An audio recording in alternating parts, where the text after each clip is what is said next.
प्यारे दोस्तों, ज़रा तसव्वुर करें एक ऐसी कौम का जो अपनी ताकत, अपने कदो कामत, अपनी इमारतों और अपनी तरक्की पर नाज़ां थी।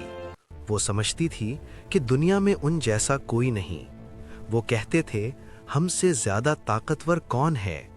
उन्हें यकीन था कि उनकी क़ुव्वत, उनके शहर और उनकी शानो शौकत हमेशा कायम रहेगी, मगर वो ये भूल गए थे कि असल ताकत देने वाला कौन है।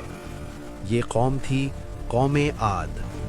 हज़रत नूह अलैहिस्सलाम के बाद जब दुनिया में नई आबादियां बसीं तो उन्हीं में से एक मजबूत और ताकतवर कौम जनूबी अरब के इलाके ahqaf में आबाद हुई। ahqaf यानी रेत के बुलंद टीले। आज ये इलाका यमन और उम्मान के दरमियान फैले हुए सहराओं की सूरत में जाना जाता है, मगर एक वक्त था जब यहाँ जिंदगी थी, बस्तियां थीं, इमारतें थीं और ताकत का गुरूर था। अल्लाह ताला ने उन्हें गैर मामूली जिस्मानी क़ुव्वत अता की थी। वो मजबूत बदन, कुशादा सीने और ताकतवर हाथों वाले लोग थे। उन्हें ज़मीन की वुसअत मिली, बागात मिले, चश्मे मिले, खेती बाड़ी मिली और आसाइश के असबाब अता किए गए। वो बुलंदो बाला सितूनों वाली इमारतें तामीर करते थे। कुरान में उनका जिक्र इरम ज़ातिल इमाद के नाम से आया है, यानी सितूनों वाली कौम। वो पहाड़ी इलाकों में ऊंची जगहों पर निशानियां बनाते, मजबूत इमारतें खड़ी करते और यूं जाहिर करते जैसे हमेशा इसी दुनिया में रहना हो। वक्त के साथ साथ उनके दिलों में गुरूर ने जगह बना ली। ताकत ने उन्हें अंधा कर दिया। वो कहते थे, हमसे ज़्यादा क़ुव्वत वाला कौन है। उन्हें ये एहसास न रहा कि जिस अल्लाह ने उन्हें क़ुव्वत दी है वही चाहे तो सब कुछ छीन भी सकता है। आहिस्ता आहिस्ता वो शिर्क में मुब्तला हो गए। उन्होंने अल्लाह की इबादत छोड़ दी और अपने बनाए हुए माबूदों को पुकारने लगे। वो उन्हीं से मदद मांगते, उन्हीं के सामने झुकते और समझते कि यही उन्हें फ़ायदा या नुकसान पहुंचा सकते हैं। जुल्म, सरकशी और तकब्बुर उनकी ज़िंदगी का हिस्सा बन चुका था। अल्लाह ताला ने अपनी रहमत से उन्हें यूं ही नहीं छोड़ा। उन्हीं में से एक मुअज़्ज़िज़ और सच्चे इंसान को नबी बनाकर भेजा गया। वो थे हज़रत हूद अलैहिस्सलाम।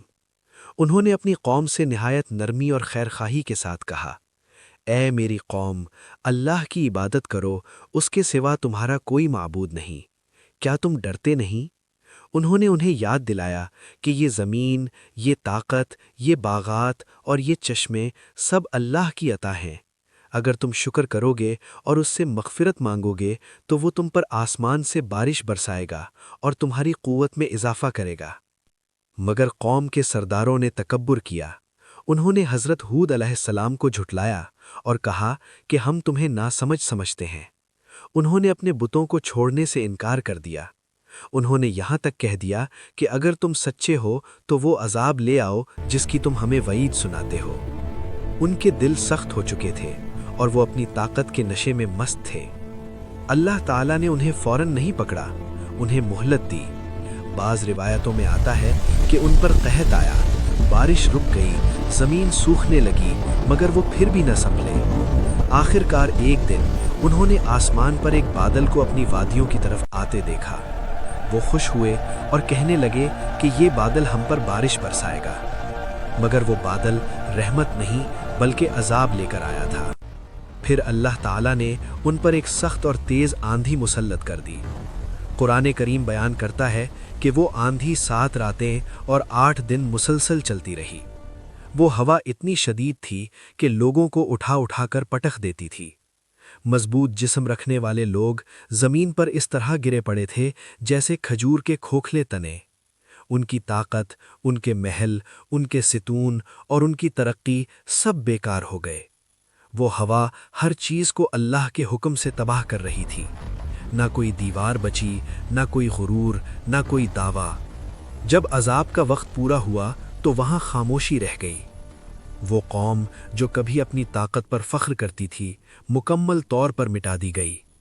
कुरान कहता है कि क्या तुम उनमें से किसी को बाकी देखते हो? यानी वो ऐसे ख़त्म हुए कि उनका नामो निशान बाकी न रहा सिवाय इबरत के। अलबत्ता हज़रत हूद अलैहिस्सलाम और जो लोग उन पर ईमान लाए थे, अल्लाह की रहमत से महफूज रहे। ये अल्लाह का इंसाफ है کہ وہ ایمان والوں کو نجات دیتا ہے اور سرکشوں کو ان کے اعمال کا بدلہ دیتا ہے۔ آج قوم عاد کا ذکر صرف قرآن کی آیات میں باقی ہے۔ ان کی بلند عمارتیں، ان کی طاقت اور ان کا غرور سب مٹی میں مل گئے، مگر ان کی کہانی قیامت تک کے لیے سبق بن گئی۔ یہ واقعہ ہمیں یاد دلاتا ہے کہ طاقت، دولت اور ترقی کبھی بھی انسان کو اللہ سے بے نیاز نہیں کر سکتی۔